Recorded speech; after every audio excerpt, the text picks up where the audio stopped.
Kusog kag ato nga paglaom amugin ang saad sa Ginoo sang paglaom luyos sang lugnanan, luyos kamatayon. Kini kamatayon usa ka misteryo alang kanatong tanan nga mga buhi. Kawa sa ato diri nga buhi nga nakaagi na ini kamatayon unya ni balik sa kinabuhi. Tungod ang kamatayon gintagana alang sa matag isa, kaisa lang.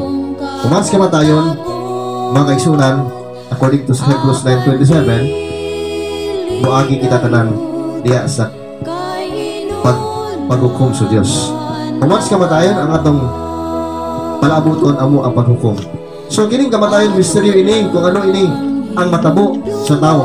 Ngani namo sa mga panguna-una bisan pa dito sa karaan nga mga panahon sa Egypt nga ang ilang una-una ang tao sa diya na mamatay magapadayon ang journey. Gitawag nila nga the journey to the afterlife. Dito sa Egypt ang ilang pharaoh ang gitawag pa nila nga Dios diri sa kalibutan nga kanang pharaoh. Ang ilang Ginoo, ilan ang gina-worship. Diadtong 1922 giukay makaigsunan ang lubnganan sa usa ka pharaoh. Ilang diskubrihan sa mga scientists, archaeologists. Kini ilang giablihan ang lubnganan ni King Tutankhamun or ginganan nila nga si King Tut. Gani ilang nadiskubrihan nga sa pag-abli sa iyang lubnganan, grabe gali ang mga bahandi, mga bulawan nga ara dito sulod sa iyang lubnganan. Mga gold, silver, kag iban pa nga mga mahalalon sa unang panahon nga mga gamit sang hari. Gani ginukit ang nawong ni King Tutankhamun na bulawan, pure gold. Kag makita nimo dira ang iyang patanon pa ni siya Baby anyo siya naghari. Napatay siya siguro mga 19. Nubo lang yung kinabuhi. So patanon ang iyang dagway nga giukit sa bulawan ang iyang bungot taas kayo. Simbolo sa ilang gituhan nga God of Death nga si Osiris. Taas ang bungot kuno.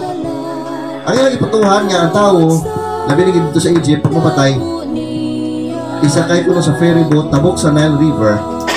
Pagabot sa Nile River sa punta ang ilang gipatihan nga ang kanang God of Death nga si Osiris amo ang magsugat kag magsugod na sila og travel into the afterlife.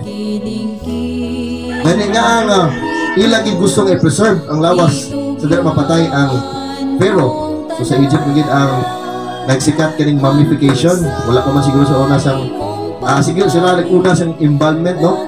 Ana pagpreserba sang mga minatay nga diin hindi siya dali madunot o ma-decompose. Gani for how many years? Si King Tutankhamun more than 2,000 years or almost 3,000 years nga siya gi-preserve dito sa iyang cemetery, no? O sa iyang lubnganan. Wala pagid kayo nakita ang na-decompose kini ang lawas. Makita na to na diri karon. So mani ang mga ginahimo na sa unang panahon, no? Ilang i-preserve. Nga importante sa ilang i-preserve ang lawas tungod kay ilang ipatihan na kung maguba ang imong lawas diri sa kalibutan, hindi ka na makilalaan sa gituohan nila nga may kalibutan kuno nga afterlife. But anaman naman ini nadula sa Egypt labi na gid nagsulod makaisunan ang Christianity kay atong naibala na mensahe sa Biblia ang ato nga gidlauman sa kinabuhi nga diin bisan mapatay ang tao siling sa Biblia may ara sa paglaom sa pagkabanhaw, the resurrection. So no matter ano ang imong kahimtang o ano ang imong lawas madunot magid ni kag amo magid ni ang nature sang lawas kay kita ginhimo sa Dios halin kita sa abog, di ba? Kag sining sa Ginoo nga halin kita sa abog kag makapauli kita sa ato kamatayon sa luta. Halin kita halin. Apo man kot tapos mapatay, diin bala. Ano bala ang matamo or is there life after death? May ara pa bang sa paglaom sa pagkabuhi? Ang pamangkot ni Job sa Job 14:14. So tanaw na to makisunan ang Biblia nga nagahatag nato sang paglaom, ano ang ato nga lauman sa unahan bisan pa maabot ang kamatayon. Siling sa Biblia, ang saan sing Ginoo gani sa iyang mga katawan, ang imong mga binatay mabuhi. Kaupod sa mga ilang lawas, sila magabangon, magakanta, kag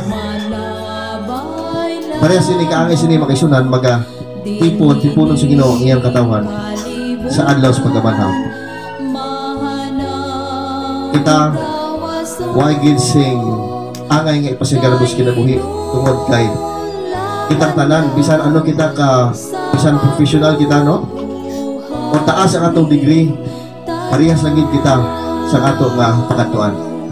Mabalik kita sa abog. Siling sa Ecclesiastes nga ang abog ginhimo kita sa abog.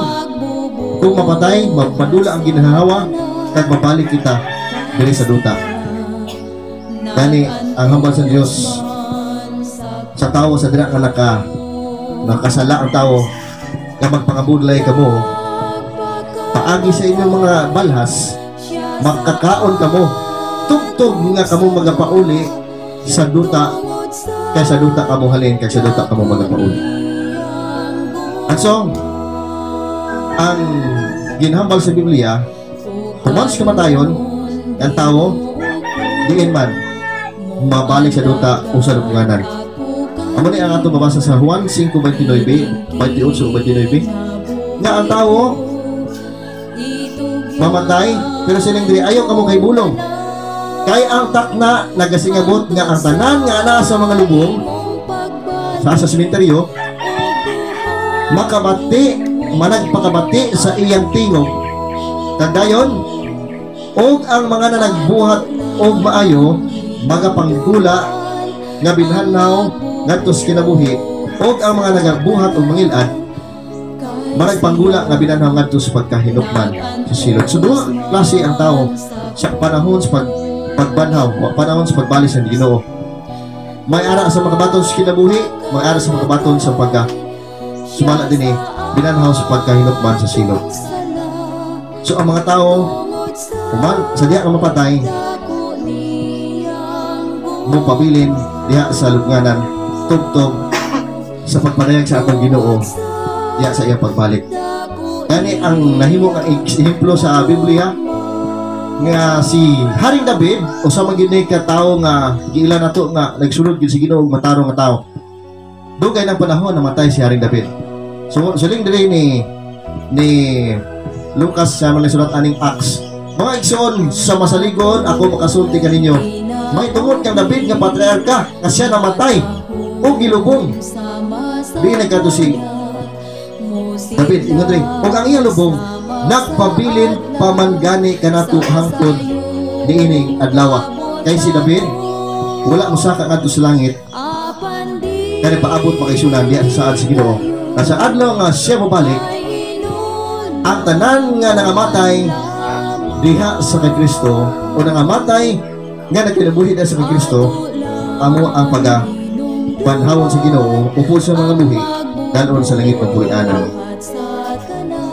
So ang tanan nagpabilin nga daw natulog sumala sa Hugh 14:12 nga maghigda tugtog nga ang langit madula tungod kay sa pagbalik sa Ginoo gidescribe man nga daw gilabihan ang kainit o madula ang kalangitan tungod sa kainit kag may adunay mga linog kag damo nga mga pangitabo kadiin amo ni siya ang mahitabo sa pagbalik may mayaon nga pagbalik sa atong Ginoo. Kadiin ang saad sa 1:14 sa tanan nga nagsunod ni Ginoong Hesus may giandaw siya nga luna or dapit gingharian sa langit alang sa tanan niyang mga katawhan. Gani ang atong paglaom diri gid nato ibutang sa pagbalik sa Ginoo. Bisan mag-agi man ta sa grabe kabudlay. Basta maabtan natin sa Ginoo nga nagbatinumanon diya kaniya sa pag-alagad. Basta maabtan lang ta. Kadin sa kamatayon nga ara kita sa kamot sa Ginoo amon ang pinakalabing importante. Nabalo kita nga isa ra kita mabuhi no diri sa kalibutan. We only live but once. una ang siling sang mga kalantahon sa mga kalibutanon kag sa mga batanon mga brilyan subong himuan mo anan. You only live once. O siling nga YOLO.